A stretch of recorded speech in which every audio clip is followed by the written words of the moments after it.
In this example, we want to write the primary trigonometric ratios for angle A and angle B. So in this question, what we're really checking to see is that you understand that the opposite and adjacent are dependent on which angle you're working with. So for angle A, the opposite is going to be the angle which is the length which is directly across. So the opposite is equal to 12. The adjacent is the length that is next to it, which is not the hypotenuse, so the adjacent is 5. And the hypotenuse is 13. And then for angle B, we see that the opposite is 5. The adjacent is 12. And the hypotenuse is 13.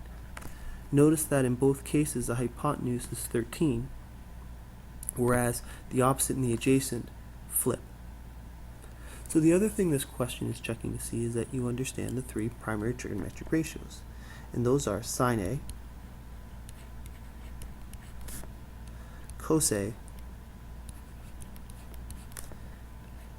and tan A, where A is just the angle we're discussing. So we've memorized this little acronym, which means that sine is opposite over hypotenuse, cosine is adjacent over hypotenuse, and tan is opposite over adjacent. So sine A is the opposite, and the opposite is 12, and over the hypotenuse, which is 13. Cos A is the adjacent, which in this case is 5, over the hypotenuse, which is 13. And tan A is the opposite over the adjacent, which is 12 over 5.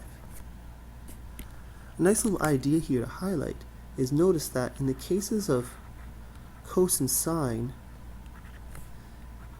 it is the opposite or adjacent over the hypotenuse, and the hypotenuse is always the largest.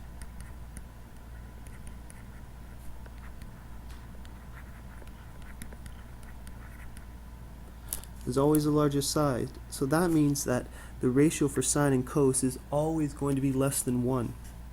Nice little idea which we'll explore a little more at a later point. Now for angle B, again we have sine B, and notice how I always put the B inside of brackets. We don't necessarily have to, but it's a good habit to start with for some reasons a little later on, and we get into more complicated problems. So the opposite for B is 5, the hypotenuse is 13, cos B, the adjacent is 12 over 13, and tan B, that is 5 over 12. One thing to take note of is the relationship between the primary trig ratios for A and B.